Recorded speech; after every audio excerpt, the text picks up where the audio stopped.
मन धागा धागा चोडते नावा मालिकेच्या 31 जुलैच्या भागामध्ये इकडे आता आनंदी मनोजला पटवून देण्याचा प्रयत्न करत असते की ती आनंदी नाही तर कल्याणी आहे। तेव्हा आता मनोज म्हणतो की अगं कोणाशी खोटं बोलण्याचा प्रयत्न करतेस तू? तुझ्या मनोज दादाची? अगं लहानपणी जेव्हा रडायशीस ना तेव्हा मीच सांभाळला आहे तुला।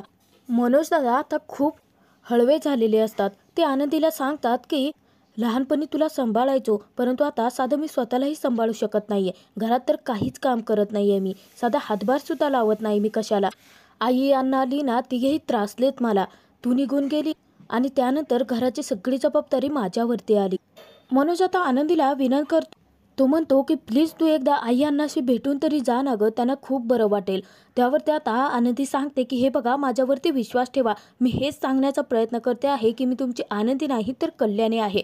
आणि ही गोष्ट आता आनंदी मनोजच्या नजरेला नजर देऊन सांगू शकत नसते। त्यावेळी मनोज सुद्धा आता आनंदीला बुचकाळ्यात पाडतो, कारण तो आता आनंदीचा हात आपल्या डोक्यावरती ठेवतो आणि तिला शपथ घेण्यासाठी प्रवृत्त करतो। तो म्हणतो की मी मेलो तरी फरक पडणार नाहीये ना तुला, कारण तू माझी आनंदी नाहीच आहे। मग शपथ घेऊन सांग की तू आनंदी आहे की नाही ते। अखेर आता आनंदीला शपथ घ्यावीच लागते। आनंदी खरोखर आता ती आनंदीच आहे हे सत्य मान्य करते। तेव्हा आता मनोजदादा खूप खुश होतात। तर तोपर्यंत सार्थक तिकडून आलेला असतो आणि तो आता मार्केटमध्ये तिथे सगळ्यांना यांना कुठे पाहिलं आहे का असं मनोजचा फोटो पाहून विचारपूस करत असतो। तेव्हा आता एक व्यक्ती सांगतो की इथेच जवळपास एक आश्रम आहे की जिथे अनाथ निराधार लोकांना आधार दिला जातो, तुम्ही तिथे जाऊन चौकशी करा। तेव्हा आता सार्थक म्हणतो की मी येतोय मनोज दादा। इकडे आनंदी पटकन आता दरवाजा बंद करते आणि मनोज दादा तिला रिक्वेस्ट करत असतात की तू घरी चल, आयांना ना तुला पाहून खूप बरं वाटेल। तेव्हा आता आनंदी साफ नकार देते आणि मनोज दादाला सांगते की हे बघ मनोज दादा, मी नाही येऊ शकणार नाशिकमध्ये परत। त्यावेळी आता मनोज सगळा दोष तो स्वतःलाच द्यायला लागतो। तो खूप रडत असतो, तो तिच्यासमोर हात जोडतो घरी परत येण्यासाठी, परंतु आनंदी तयार होत नसते। तर त्यानंतर आनंदी कशीबशी आता मनोज दादाला सावरते। तेव्हा आता मनोज दादाला ती सांगते की तू स्वतःला माझ्यासाठी त्रास नको करून घेऊस। त्यावरती मनोज दादा म्हणतात की गेली 6 वर्ष मला त्रास होतो आनंदी, तू निघून गेली घरातून आणि सगळं चरित्रच बदललं। तू घरातून निघून गेलीस आनंदी आणि सगळा आनंदच घरातला हरवून गेला आहे। आई लीना अण्णा सगळेच जण त्रासात आहेत आणि तू नाहीयेच म्हटल्यानंतर ते तरी काय करतील म्हणा। आनंदी सुद्धा आता खूप हळवी झालेली असते आणि ती मनोजला समजावत असते। ती सांगते की दादा तू प्लीज रडू नकोस ना रे। तेव्हा आता मनोज सांगतो की आनंदी आतापर्यंत मी फक्त आणि फक्त तुला त्रासच दिला आहे ना। भाऊ म्हणून माझं कर्तव्य कधी मी पार पाडलंच नाही। तुझ्या पाठीशी खंबीरपणे मी कधी तसा उभाच नाही राहिलो। मनोज आता आनंदीसमोर ढसाढसा रडत असतो। तेव्हा आता आनंदी त्याला कसंबसं सावरते, त्याला आता उठवते आणि त्यानंतर ती सांगते की हे बघ दादा, आता त्रास करून काहीच उपयोग नाहीये। मागच्या भूतकाळातल्या गोष्टी काढूनही काही उपयोग नाहीये, कारण माझं आयुष्य आता अख्खं बदललं आहे। तेव्हा आता मनोज दादा आनंदीला समजावण्याचा प्रयत्न करत असतात, तिला घरी घेऊन जाण्याचा प्रयत्न करत असतात। ते सांगतात की प्रत्येक वेळेस नशीब चुकतं असं नसतं आनंदी, कधी कधी माणूसही चुकतो आणि तुझ्या बाबतीत मी खूप मोठी चूक केली आहे। तुझ्या पाठीशी कधी खंबीरपणे उभा नाही राहिलो, फक्त तुला त्रास दिला। तू काय सहन करते आहेस हे कधी मी जाणूनच घेण्याचा प्रयत्न केला नाही। परंतु चल, तू घरी चल, आपण दोघे जाऊन सगळं काही परत सुरळीत करूया। तेव्हा आता आनंदी सांगते की नाही दादा, आता ते शक्य नाही आहे आणि मी जिवंत आहे आणि मी इथे आहे ही गोष्ट तू कोणालाही नाही सांगणार। त्यावेळी आता मनोज दादा खूप खुश असतात आणि ते आनंदीला सांगतात की का, मी तर जगाला आता ओरडून ओरडून सांगणार आहे की माझी आनंदी जिवंत आहे। त्यावेळी आता आनंदी मनोज दादाला सांगते की नाही दादा, तू असं काहीच नाही करणार आहेस, मला वचन दे। तेव्हा आता आनंदीने मनोज दादाला पुरतं पेचात पाडलेलं असतं। आनंदी मनोज दादाला सांगते की अशी कोणतीच सल मनात ठेवू नको, तू पुन्हा नव्याने आयुष्य जगायला सुरुवात कर आणि मी इथे आहे ही गोष्ट कोणाला सांगू नकोस दादा। त्यावेळी मनोज दादा सतत तेच सांगण्याचा प्रयत्न करत असतात, आनंदीला समजावण्याचा प्रयत्न करत असतात। त्यांना तिला काही करून घरी घेऊन जायचं असतं, परंतु आनंदी मात्र तिथे तयारच होत नसते। मनोज दादा त्यानंतर सार्थकबद्दल सगळे काही आनंदीला सांगून टाकतात। ते म्हणतात की सार्थक सर अजूनही तितकंच प्रेम करतात तुझ्यावरती आणि ते सतत तुला शोधत असतात। अगं निदान सार्थक सरांसाठी तरी चल ना गं। हे बघ, आतापर्यंत मी सार्थक सरांची अजिबात चांगला नाही वागलो आहे, परंतु इथून पुढे वागेन। आणि तुला माहिती आहे का, सार्थक सर आपल्या घरी येतात, आपल्या घरच्या सगळ्यांची काळजी घेतात, आपल्याला काही कमी आहे की नाही ते सगळं सगळं सार्थक सर बघतात। त्यांच्यासाठी तरी चल ना गं प्लीज। अचानकपणे आता आनंदी मनोजदादाचा हात आपल्या डोक्यावरती ठेवते आणि त्यांना सांगते की मी इथे आहे आणि मी जिवंत आहे, ही गोष्ट दादा तू कोणालाच नाही सांगणार आहे. त्यावेळी आता मनोजदादा म्हणतात की आनंदी तू प्लीज मला शपथ देऊ नकोस.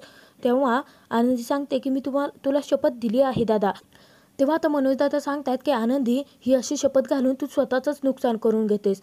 तेव्हा आता आनंदी सांगते की फायदा आणि नुकसान ह्या गोष्टींचा विचार करणं मी केव्हाच सोडून दिलं आहे दादा, आणि तसंही माझ्यावरती आता खूप साऱ्या जबाबदाऱ्या आहेत. आनंदी मनोजदादाला सांगते की दादा या आश्रमामध्ये असंख्य निराधार लोक आहेत आणि त्या लोकांना मला आता आधार द्यायचा आहे, त्यांची काळजी घ्यायची आहे आणि हेच माझं आता काम आहे. आनंदी आता विचार करते की मी सार्थक सरांना चांगलीच ओळखते, ते कधीही मला शोधत इथे येऊ शकतात. इतक्यात आता दरवाजा कोणीतरी उघडलेला असतो आणि त्यांना पाहून आनंदीला मोठा धक्काच बसलेला असतो. इकडे आता सार्थकच्या घरी सुधा, अक्कू सगळेजण आता त्याच्या काळजीमध्ये असतात. तेव्हा आता सुधा सांगते की माझा सार्थक कधीच असा वागत नाही अगं, तो कधीच मला असं न सांगता कुठे जात नाही, आज अचानक कुठे गेला असेल तो. तेव्हा आता अक्कू सांगते की दादाचा फोन स्विच ऑफ येते आणि तू काळजी करू नकोस ना, सुखी आणि आदर्श दादा दोघेही गेले आहेत ना त्याला शोधण्यासाठी. तेव्हा आता सुद्धा खूप रडत असते सार्थकसाठी. ती म्हणते की आता कुठे माझा सार्थक पुन्हा हसायला लागला होता, आयुष्य नव्याने जगायला लागला होता आणि हे अचानक काय झालं आहे. तेव्हा आता अक्कू सुधाला सावरते आणि तिला सांगते की आई तू नको ना काळजी करू, अगं दादा महत्त्वाच्या कामासाठी गेला असेल, कदाचित त्याच्या लक्षात नसेल सांगायचं. इतक्यात आता पाठीमागून शलाका आलेली असते. तेव्हा आता सुधा अक्कूला म्हणते की सार्थक हा सुखीला काही सांगून तरी गेला असेल का.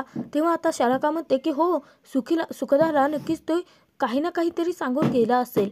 मूर्ख शलाका आता सुधाच्या मनात नाही नाही ते विचार भरवायला लागलेले असते. ती म्हणते की काल सुखदा आणि सार्थक दोघे एकत्र होते, मी त्यांना पाहिलं आहे आणि सुखदा काहीतरी बोलली असणार आहे आणि म्हणून त्यानंतर सार्थक गायब झाला आहे. नक्कीच सुखदा असं काहीतरी बोलले आहे की ते सार्थकच्या जिव्हारी लागलं असणार आहे. की काकू असं झालं नसेल की सुखदा काहीतरी बोलले आहे म्हणून आनंदीसारखा सार्थकही गायब झाला आहे. तेव्हा आता सुधाला मोठा धक्काच बसतो. तर अक्कू चांगलीच शलाकाची खरडपट्टी करते. ती म्हणते की शलाका असलं काही झालेलं नाही आहे, तू उगाच गप्प बस. त्यावरती आता शलाका म्हणते की तू मला गप्प बसायला सांगते आहेस, आता जो माणूस खरं बोलायला जातो त्यालाच तुम्ही तोंडावरती पाडता. तुम्हाला ना म्हणजे या घराची सवयच आहे की बाहेरच्या लोकांना आपलंसं करायचं आणि घरातले आपले लोक आहेत ना त्यांना दूर फेकायचं. नक्की त्या सुखदानेच काहीतरी केलं असणार आहे, तिनेच आपल्या सार्थकला गायब केला असणार आहे. गेला आता आपला सार्थक, बसा तुम्ही असंच ओरडत. अक्कू तिचा आता परत सांगते की उगाचच असलं काहीतरी बोलून तमाशा घालू नकोस घरात. तेव्हा आता शलाका तेथून निघूनच जाते. सुधा खूप घाबरलेली असते, तिला आता चैनच पडत नाही. तेव्हा ती अक्कूला सांगते की हे बघ अक्कू, आपण चल पटकन देवळात जाऊयात, देवळात गेल्यानंतर मला बरं वाटेल तिथे. तेव्हा आता अक्कू सांगते की हो आई, मी पर्स घेऊन येते आणि ती जाते. तर तोपर्यंत इकडे आता आश्रमामध्ये रेवती आलेली असते. तर तिला कल्याणी विचारते की काय झालं रेवती. तेव्हा आता रेवती सांगते की मॅडम, तुम्ही ज्या फाईल तयार करायला सांगितल्या होत्या ते सगळं काही काम झालं आहे. आणि त्या फाईल्सवर फोन जेव्हा रेवती बाहेर जाते तेव्हा आनंदी पटकन आता दरवाजा बंद करते आणि मनोज दादाला सांगते, समजावते की दादा मी तुझी बहीण आहे, ही गोष्ट इथे कोणालाच कळायला नको. इकडे आता सार्थक मनोजच्या शोधामध्ये निघालेला असतो आणि त्याचा शोध घेण्याच्या नादामध्ये सार्थकने आता काहीही खाल्लं पिलेलं नसतं आणि त्यामुळे सतत त्याला आता चक्कर यायला लागलेली असते. परंतु सार्थकने जिद्द अजून सोडलेली नसते, कारण त्याने अण्णा मालती यांना शब्द दिलेला असतो की तो मनोजला परत घेऊनच येईल.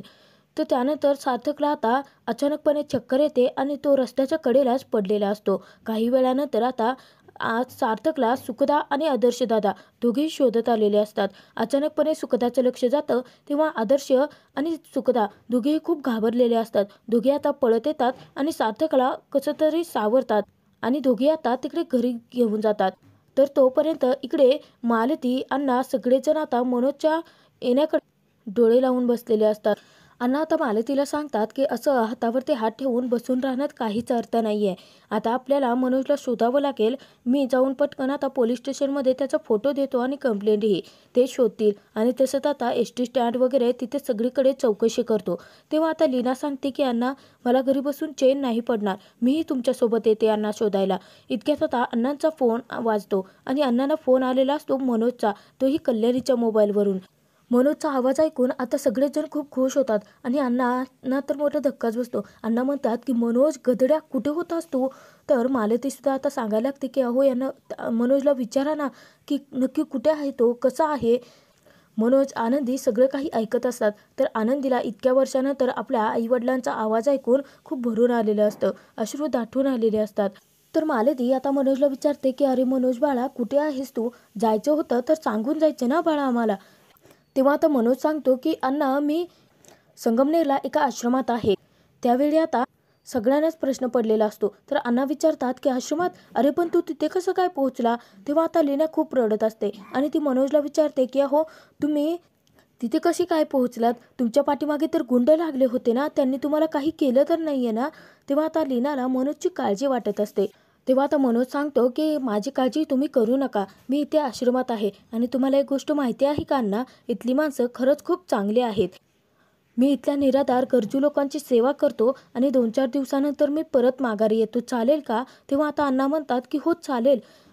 एक काम कर, आश्रमातल्या कर्मचाऱ्यांना तू फोन दे, मी त्यांच्याशी बोलतो. तेव्हा आता आनंदी घाबरते आणि ती इशारा करून मनोजदादाला नाही असं सांगते. तर आता मनोजदादा नाटक करतात. ते म्हणतात की अण्णा, तुमचं बोलणं मला ऐकू येत नाही आहे, अण्णा हॅलो. आणि तो फोन कट करून टाकतात. तर तोपर्यंत इकडे आता सगळ्यांच्या जीवात जीव आलेला असतो, कारण मनोजचा पत्ता लागलेला असतो. मनोज आता आनंदीला सांगतात की अगं, माझा आवाज ऐकून अण्णा आईला किती आनंद झाला आहे, तुझा आवाज ऐकला तर किती आनंद होईल ना. तेव्हा आता आनंदी स्वतःला सावरू शकत नाही आणि म्हणून ती तिथून आता निघूनच जाते. इकडे राज्याध्यक्षांच्या घरी आता सार्थकला परत आणलेलं असतं आणि तेव्हा आता सार्थक तापाने फणफणलेला असतो आणि त्याला चक्करही आलेली असते. तर आदर्श त्यानंतर त्याला चेक करतो. इतक्यातच सुधा आणि काकू दोघे आलेले असतात. तेव्हा आता सुधाला जेव्हा सार्थकला पाहते तेव्हा तिच्या जीवात जीव येतो आणि ती आदर्शला विचारते की अरे सार्थक कुठे भेटला तुम्हाला, कुठे होता तो आणि त्याला काय झालं आहे? तेव्हा आता आदर्श दादा सांगतो की काही झालेलं नाही आहे काकू, तो बरा आहे, थोडासा ताप आला आहे त्याला. तर सुधाला आता सार्थकची खूप काळजी वाटत असते. ती विचारते की नक्की काय झालं आहे? सार्थक रात्रभर घरी नव्हता, कुठे गेला होता तो, तुम्हाला कुठे भेटला? अनेक प्रश्न आता तिच्यामध्ये मनामध्ये निर्माण झालेले असतात. त्यावर त्या आता ती आदर्श उत्तर देत नाही म्हटल्यानंतर सुखदाला विचारते. सुखदा सांगते की मावशी, अगं तू नको ना काळजी करूस, सार्थक आता घरी परत आला आहे ना, काही वेळानंतर त्याला बरं वाटेल. अक्कू तरी विचारते की काळजी करण्यासारखं खरंच काही नाही आहे ना दादा? तर इकडे आता आश्रमामध्ये मनोजला आनंदीने बाहेर आणलेलं असतं आणि ती सांगायला लागते की दादा, ही ते गरजूंची सेवा केली जाते, निराधारांना आधार दिला जातो. जेव्हा दादा मला कोणाचाच आधार मिळत नव्हता ना, तेव्हा विद्याधर सर आणि आबा मॅडम यांनी मला आधार दिला आणि जेव्हा मी या आश्रमात आले ना, त्यानंतर मला माझं दुःख यांच्यापुढे खूप छोटंसं वाटायला लागलं. आणि इथे आल्यानंतरच मी ठरवलं की आता आपलं पुढचं आयुष्य या लोकांसाठी घालवायचं. तुला माहिती आहे का दादा, हे आश्रम म्हणजे माझं आता अख्खं कुटुंब झालं आहे आणि मी त्यांचे कुटुंब प्रमुख आहे. या लोकांना असं वाऱ्यावरती सोडून मी पुन्हा नाही येऊ शकत. मनोज दादा आता आनंदीला बोलून जातात की परंतु तुझं कुटुंब तर तू वाऱ्यावरती सोडलंस ना आनंदी, त्यांचा तू विचार नाही केला. तेव्हा आता आनंदी मनोज दादाला समजावते. ती सांगते की काही गोष्टी आपल्या हातात नसतात दादा, देवाने आपल्यासाठी काहीतरी नवी योजना आखून ठेवल्या आहेत असं समजायचं आणि काळ जिथे घेऊन जाईल तिथे त्याच्यासोबत वाहत जायचं फक्त. आणि मी सुद्धा आता त्या काळासोबत तशीच इथेपर्यंत वाहत आले दादा. बरं चल जाऊ देत, या सगळ्या गोष्टी सोड. मी तुला आश्रमामध्ये अजून काय काय ॲक्टिव्हिटी होतात ते सगळं काही दाखवते. तर त्यानंतर जेव्हा आनंद इकडे आता मनोजला घेऊन आलेले असते तर मनोज आता तिचं खूप कौतुक करतो. तो म्हणतो की खरंच खूप छान काम करतो तुमचा आश्रम आणि तू सुद्धा. तेव्हा आता आनंदी खूप खुश होते. इतक्यात आता तिथे दिनेशला सुईमध्ये दोरा ओवता येत नसतो. तेव्हा आता मनोज म्हणतो की अरे थांब, मी मदत करतो तुला.